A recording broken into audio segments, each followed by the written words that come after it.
Bienvenidos a una nueva emisión de Opinión Mundial. Soy Alejandra Barrero y los estaré acompañando en el día de hoy.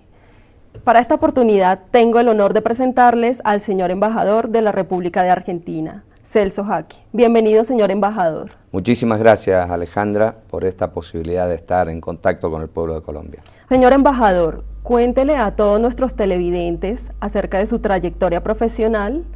Tengo entendido que es contador público y que ha ejercido varios cargos públicos en su país. Sí, soy contador público nacional y perito partidor y he tenido la posibilidad de desarrollarme tanto en el sector público como privado. En el sector público he ocupado cargos electivos como el de alcalde, diputado provincial en la provincia de Mendoza, senador nacional por la provincia de Mendoza. Mi último cargo electivo fue el de gobernador de la provincia de Mendoza hasta diciembre del 2011. Y luego también he ocupado otros cargos como director de administración en el Ministerio de Hacienda de la provincia de Mendoza y hoy actualmente el cargo de embajador de mi país aquí en Colombia. También me he desempeñado en la actividad docente en diferentes universidades de mi país. Bueno, señor embajador, cuéntenos cómo es este salto pues, de cargos públicos en la Argentina, pasar a la diplomacia en otros países. Bueno, realmente ha sido una posibilidad que me ha brindado nuestra presidenta Cristina Fernández de Kirchner al proponerme para ser su representante y el representante de la Argentina hasta ante un país tan importante como es Colombia, y donde obviamente uno tiene la posibilidad de trabajar por aquellas otras cosas que ya son un poco, salen de la propia región o del país, porque en definitiva implica una tarea que tiene que verse plasmada en una mejor relación entre nuestros países, la posibilidad de un mayor intercambio, la posibilidad de que podamos animarnos a soñar juntos por un continente mejor y trabajar en esto. Realmente para mí está siendo una experiencia muy interesante. Nuestras relaciones bilaterales se derivan de una agenda diversificada. ¿Cuáles son los temas más importantes de la actualidad? La Argentina tiene una relación con Colombia muy especial, teniendo presente que en el año 2010, en un momento muy difícil que atravesaba Colombia con algunos de sus países vecinos, el entonces secretario general de la UNASUR, Néstor Kirchner, abogó y trabajó mucho para poder lograr lo que se conoce como el Tratado de Santa Marta, en donde se lograron recuperar, entre otras cosas, las buenas relaciones entre Colombia y Venezuela. Esto abrió también la posibilidad de comenzar a trabajar de una manera diferente, a lo que hay que agregarle otros temas más. Hoy la cantidad de jóvenes colombianos que trabajan, que estudian en nuestro país es muy importante. A veces suelo decirle a algunos amigos que en realidad si uno tuviera que tomar por la cantidad de alumnos que existen estudiando en la Argentina, sería la universidad más grande que tiene Colombia, porque tenemos cerca de 50.000 estudiantes en diferentes carreras, tanto universitarias como también carreras de posgrado. Lo que hemos podido trabajar en todo lo que implica también esto de brindarnos asesoramiento técnico en diferentes temas que tienden fundamentalmente a ver de qué manera nosotros podemos consolidar aún más las vinculaciones que van mucho más allá del aspecto económico. Sí, señor. ¿Cuáles cree usted que son los temas actuales más importantes? Nosotros tenemos varios, pero algunos, por ejemplo, que tienen que ver con los convenios y tratados firmados por el presidente Santos y la presidenta Cristina Fernández de Kirchner, tienen que ver con transferencia tecnológica, por ejemplo, que se está llevando a cabo en el sector lechero de Colombia. La Argentina es un país con un desarrollo muy interesante en el tema lechero y en este sentido se viene trabajando. La semana pasada, sin ir más lejos, hemos tenido una delegación del Instituto Nacional de Tecnología Industrial de nuestro país, conocido con las siglas de INTI, que ha venido trabajando con sus pares aquí en Colombia. Otros tienen que ver, por ejemplo, con todo lo relacionado con derechos humanos y, por ejemplo, en este sentido estamos trabajando, tratando tratando de aportarle nuestra experiencia en la conformación de un banco genético, que tiene mucho que ver especialmente a la hora de que uno tiene que pensar en los desaparecidos, sean las circunstancias bajo las cuales hayan sucedido y que muchas veces es muy difícil la identificación. En eso nosotros, a raíz de también haber vivido momentos muy difíciles en la Argentina, especialmente en la dictadura del año 76, pudimos avanzar mucho y en esto también venimos teniendo un intercambio muy, pero muy importante. Otros temas en los que estamos trabajando tiene que ver también con el aspecto cultural, tiene que ver con también ayudar a que ríos como el Meta, por ejemplo, puedan volver a ser ríos navegables, teniendo presente la experiencia que tiene la Argentina, que tenemos un río como el Paraná, que es navegable y que ya estamos llegando a través del Alto Paraná hasta el Brasil. Esto mismo nosotros es lo que estamos tratando de poder transmitir a nuestros querido pueblo hermano de Colombia. En cuanto a las relaciones comerciales colombo-argentinas, se habla de una relación pro-export, impro-tour. ¿En qué consiste? Sí, nosotros, el organismo argentino encargado de la relación en cuanto a la promoción de nuestras exportaciones es Exportar, y que tiene obviamente vinculación con su par colombiano, que es el ProExport, y también con el Instituto Nacional de Promoción del Turismo. En este sentido venimos haciendo una tarea muy importante en todo lo que tiene que ver con poder incrementar las vinculaciones en el aspecto comercial sin dejar de lado el tema turístico. Un dato no menor, hoy el principal emisor de turismo, por ejemplo, para todo lo que es Cartagena y San Andrés desde el continente latinoamericano es Argentina. Argentina es el principal emisor, mucho más que lo que podemos tener, por ejemplo, de un país mucho más numeroso en población, como es el caso de Brasil. Y por otro lado, en el tema de lo que tiene que ver con justamente esto de la vinculación de las exportaciones, se trabaja mucho, tanto desde los organismos encargados de la promoción de exportaciones de aquí de Colombia como Argentina, como la Embajada de Colombia en Argentina y nosotros, tratando de que esto sea un ida y vuelta, es decir, no buscamos solamente que el país venga a vender, sino ver de qué manera ayudamos a que nuestros industriales, por ejemplo, se puedan asociar para que en conjunto, pudiendo unir su saber hacer, podamos encontrar mercados en el mundo, tratando de agregarle valor a las materias primas. Hoy la vinculación con Colombia es muy importante, ha crecido el comercio internacional en ambos sentidos, si bien sigue siendo una balanza favorable para la Argentina. En la actualidad se habla de un posicionamiento de Latinoamérica en el sistema internacional. Argentina junto con Colombia, ¿cómo trabajan para lograr esto? Bueno, tenemos varios organismos a través de los cuales se trata de fortalecer esta vinculación. Uno de ellos tiene que ver, por ejemplo, con la UNASUR, que es una posibilidad de que nuestros países tengamos esto de tener una agenda común. Muchas veces nuestros países en la soledad hemos mirado hacia diferentes lugares. Alguna vez nosotros miramos a Europa, Colombia miraba hacia Estados Unidos, y en esa mirada nos olvidamos de darnos una mirada a nosotros mismos.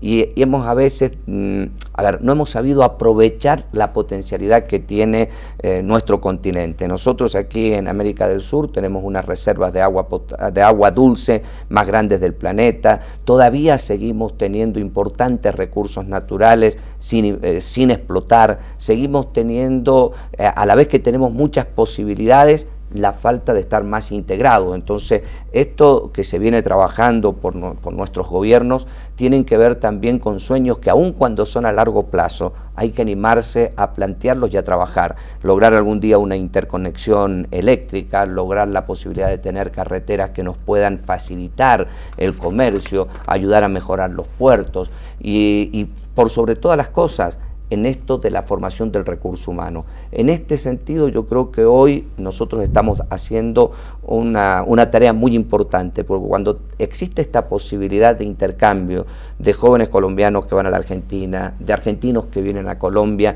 no solo mejoramos la formación del recurso humano, sino que tenemos la posibilidad de conocernos, y cuando nos conocemos nos damos cuenta que tenemos más posibilidades hacia el futuro, y esto es lo que permitirá que esta mirada diferente que que están buscando nuestros presidentes hacia el continente se pueda traducir en una disminución de la pobreza, en la posibilidad de un continente con mucho más equidad, en un continente que agregue más valor a sus materias primas. ¿En qué sectores específicamente podemos ver materializada esa cooperación sur-sur? Bueno, tenemos varios, yo algunos les mencionaba recién, como el de la industria lechera, lo que tiene que ver con infraestructura, pero también estamos, por ejemplo, nosotros ahora preparando con nuestra ministra de Industria una visita a Colombia con un número de aproximadamente 50 empresarios, cuyo objetivo no es que vamos a traer empresarios que vienen a vender a Colombia. Nosotros traemos empresarios industriales que vienen a buscar posibilidades de asociativismo con los empresarios colombianos, de manera tal que puede ser que allí surjan también posibilidades de cosas que nosotros podamos vender en Colombia, cosas que de Colombia se puedan vender a Argentina, pero lo que buscamos es cómo podemos hacer en este mundo tan competitivo para poder aprovechar aquellas cosas que quizás se hacen muy bien aquí en Colombia, y lo que hay que hacer es unir esfuerzos, por ejemplo, de empresarios argentinos para que tengan un mejor acceso a todo lo que es el financiamiento, a que puedan unir conocimiento, que podamos tener productos con mayor valor agregado para venderle al mundo. Otras de las cosas en las que se puede ver materializado esto también es en aquellos otros, en el desarrollo de la ganadería. Nosotros también tenemos un importante avance, y en ese sentido también estamos tratando de plasmar a través de nuestro Instituto Nacional de Tecnología Agropecuaria la posibilidad de mejorar, pensando fundamentalmente en algo no menor. Yo soy un optimista de que Colombia va a finalmente obtener un proceso de paz favorable, y esto implicará posibilidades de muchas tierras que hoy no están aplicadas ni a la agricultura ni a la ganadería, y donde obviamente en este mundo competitivo se requiere incorporar nuevas técnicas, se requiere incorporar tecnología aplicada, y en ese sentido nosotros ya estamos trabajando con los organismos también colombianos para ayudarle en ese aspecto. El año pasado hemos tenido varias misiones del INTA en diferentes municipios del país, y para este año, en este primer semestre, también tenemos varias de ellas preparadas, tanto en ganado mayor como puede ser el bovino, como en ganado menor, entiéndase el ovino, el caprino. En temas medioambientales, ¿cuáles considera usted que serían los factores a favor y cuáles serían los factores en contra de la región? Nosotros creo que tenemos la gran obligación, teniendo presente que somos uno de los continentes que mayores reservas todavía tiene recursos humanos, recursos naturales, de darnos cuenta de que tenemos la obligación de preservarlos. Y en esto siempre surge una respuesta, ¿no? Porque se supone que nosotros tenemos los recursos y que esos recursos deben servirnos para la vida, pero tenemos que mirarlo en el sentido de que su uso implique también la preservación para las generaciones venideras. En ese aspecto creo que hemos avanzado mucho en las leyes medioambientales, el hecho de que podamos tener, por ejemplo, en nuestros países la posibilidad de que frente a cualquier emprendimiento exista la posibilidad de una audiencia pública en el tema medioambiental, pero todavía estamos en falta en algo. En el año 92 en Río hubo la primer cumbre del ambiente, y el año pasado se hizo una más. Todavía sigue un compromiso mucho más férreo y que se plasmen recursos, especialmente de aquellos países del primer mundo, por llamarles así, que en definitiva son los que de alguna manera también con su desarrollo industrial han generado a veces fuertes problemas medioambientales. Y en ese sentido no alcanza a veces solamente la buena predisposición que podemos tener los países de la región si no contamos con esos otros recursos. Entonces, un punto a favor es que todavía tenemos reservas para preservar. Un punto, si se quiere, en contra es que en algunos aspectos a lo mejor llegamos tarde, porque por no advertir lo que implicaba el medio ambiente no fuimos capaces de preservarlo. Las Islas Malvinas son objeto de un litigio internacional en temas de soberanía. ¿En qué consiste esta controversia? Bueno, lo primero que tenemos que tener presente es que las Islas Malvinas son, por así decirle, el último enclave colonial que nos queda en el continente, entendiendo como una colonia aquellos territorios que han sido tomados por la fuerza por otros países. En el caso específico de las Malvinas, nosotros el conflicto que hoy tenemos con el Reino Unido de Gran Bretaña reside fundamentalmente en el hecho de que queremos que se cumplan acabadamente las normativas que desde el año 1965 viene estableciendo Naciones Unidas en el hecho de invitar a los dos países a sentarse en una mesa a dialogar sobre el destino de las Islas Malvinas. Las Islas Malvinas son argentinas porque no solo están en nuestro territorio, en nuestro continente, sino porque además fueron descubiertas por los propios españoles. Y cuando los españoles, que tuvieron 36 gobernadores allí, allá por los años 1767, 1765, fueron invadidas o quisieron ser ocupadas por los franceses en primer lugar y en segundo lugar por los ingleses, los propios españoles los sacaron de allí de las islas. Esas islas que pertenecían, que están inclusive en tratados internacionales que se firmaron en algún momento, como el de Tordesillas, en donde se reconocía que todo ese territorio era español, es heredado por nosotros a partir de 1810, cuando obtenemos nuestra independencia, y que a partir de allí no solo queda como una heredad que queda sola, sino que nosotros designamos como Argentina un gobernador, Luis María Bernet, que se hace cargo también de las islas, y que en el año 1833, por la fuerza, los habitantes argentinos que allí habían son sacados. A partir de ese entonces, la Argentina siempre hizo permanentes reclamos para que las islas sean devueltas.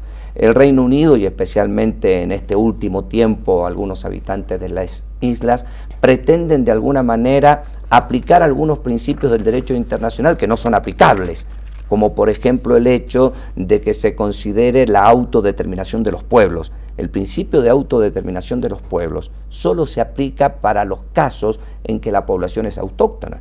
Y en Islas Malvinas no hay población autóctona, la población fue implantada. Si alguien me dice que ahora es autóctono porque nació hace 50 o 100 años en las Malvinas, no le da derecho, porque el ser autóctono depende que son poblaciones que son anteriores incluso a su propio descubrimiento. Y cuando allá por los 1600 fue descubierta las Malvinas, no habían habitantes. Los primeros habitantes los llevaron los españoles, después los llevamos los argentinos. Y por otro lado, en lo que nosotros siempre seguimos sosteniendo, a veces cuesta entender muchísimo que aquellos que son encargados de velar para que las resoluciones de Naciones Unidas se cumplan a través del Consejo de Seguridad, en donde el Reino Unido tiene justamente en forma permanente un asiento, sea el primero en incumplir las normativas. Entonces nosotros queremos, cumpliendo lo que establece nuestra propia Constitución, que a través del diálogo, a través de la diplomacia, podamos discutir este tema entre quien nos usurpó la tierra y que hoy lo que estamos pidiendo es que la entregue. Esto no implica que nosotros estemos diciendo que quienes allí viven se tienen que ir, que no tengan su derecho. Lo único que les pedimos es que nos reconozcan el derecho que hemos tenido desde siempre y que de alguna manera ellos mismos lo reconocieron, porque cuando la Argentina tiene su independencia definitiva en 1816, cuando Inglaterra le reconoce esa independencia, en ningún momento establece que ese fuera un territorio de ellos, porque hasta ese momento, en 1816, ni siquiera todavía lo usurpaban. Ellos lo terminan usurpando en 1833. Entonces hoy nosotros lo que queremos, y que muchos de los países, todos los países latinoamericanos nos acompañan en esto, es a que nos sentemos a dialogar. Ya nosotros no queremos por la fuerza, queremos que sea por la vía diplomática, porque también en algún momento, en el año 82, tuvimos la triste, esa experiencia de la guerra que no queremos que se repita. ¿Este asunto cómo debería ser visto? ¿Como un asunto regional o simplemente bilateral? Esto es regional, fundamentalmente porque esto tiene que ver como, yo me imagino al continente americano como el cuerpo, ¿sí? Y si mañana a mí alguien pretendiera quitarme una mano, yo no podría decir que es solo un problema de la cabeza o de un pie, es del cuerpo en su conjunto. Y cuando América Latina está bregando para que no haya más colonias en el continente, cuando hemos firmado convenios internacionales como el de Tlatelolco, que entre otras cosas hemos determinado que nuestro continente, no va a tener la posibilidad de contar con armamentos nucleares. Y hoy, cuando vemos que en Malvinas, injustificadamente el Reino Unido tiene armamentos nucleares en la región, no tenemos dudas de que es un tema regional. Y esto no solo porque lo pensemos, se ha expresado en cuanta reunión ha existido en estos últimos tiempos por parte de América Latina, que siempre nos han acompañado en este reclamo que hacemos desde hace muchísimos años, que no es otro que el que por favor nos sentemos a dialogar sobre el destino de las islas. Para finalizar, me encantaría tocar un tema muy importante y coyuntural en esta época. Es el nombramiento del máximo líder de la Iglesia Católica, que aprovecho para felicitarlos a ustedes, es un argentino. ¿Qué impacto puede tener esto en la región? Bueno, partiendo de la base de que a los propios argentinos nos causó una espectacular sorpresa la designación del entonces cardenal Bergoglio, hoy nuestro Papa, su Santidad Francisco, en primer lugar debe ser visto como un gran reconocimiento a América Latina. América Latina es el que alberga hoy la mayor población católica y creo que esto es un reconocimiento hacia América Latina, pero no solo en la población, también es el continente que aporta la mayor cantidad de personas, en sacerdotes, en monjas, que están hoy en el mundo justamente cumpliendo con la vocación de la Iglesia. Una persona como su Santidad Francisco I, que ha tenido siempre una honda preocupación y ocupación por los más humildes, por los que menos tienen, partiendo de la base que en su juventud también formó parte de las ideas políticas de mi país, como fue el peronismo, que bregó y ha bregado siempre por una mayor justicia social. Yo no tengo dudas que esto le va a servir a la Iglesia. Y muchas de las cosas que hoy pueden llamar la atención es lo que habitualmente hacía como cuando él era cardenal, una persona comprometida, y por sobre todas las cosas creo que está dando signos que son vitales para que la Iglesia vuelva a cumplir el rol y a tener el respeto que tenía en la sociedad y que por distintas circunstancias lo fue perdiendo. Las últimas decisiones, como la de conformar una comisión de cardenales para que lo ayude a poder realizar todo lo que implican las transformaciones que la Iglesia requiere, creo que nos dejan al menos la esperanza de poder tener una organización como lo es la Iglesia, que no solo sea comprometida, sino que nos ayude a tener un mundo que pueda vivir en paz, que vuelva a recuperar los valores, que seamos más solidarios, que aprendamos a respetarnos, que aprendamos a querernos, que entendamos que lo que le pasa al otro nos debe preocupar a nosotros también. Y en esto yo tengo la plena convicción de que va a ayudar a ese otro cambio, ¿no? Y a que América Latina sea más tenida en cuenta por la propia. Señor embajador, muchísimas gracias por haber venido a nuestro programa. Recuerde que esta es su casa. Muchísimas gracias a ustedes por esta posibilidad de poder estar en contacto también con nuestros queridos amigos y hermanos colombianos, hablando de todos estos temas que tienen que ver con que nos conozcamos un poco más y también que nos ayude a lograr el sueño de nuestros próceres, ¿no? San Martín, al igual que Bolívar, bregaron no solo para que nuestra América fuera libre, sino que se imaginaban una América que pudiera ser protagonista y que por sobre todas las cosas fuera mucho más equitativa. Y nuevamente muchas gracias a ustedes por acompañarnos en Opinión Mundial. Recuerden que soy Alejandra Barrero y no olviden seguirnos en nuestras redes sociales. Hasta una nueva oportunidad.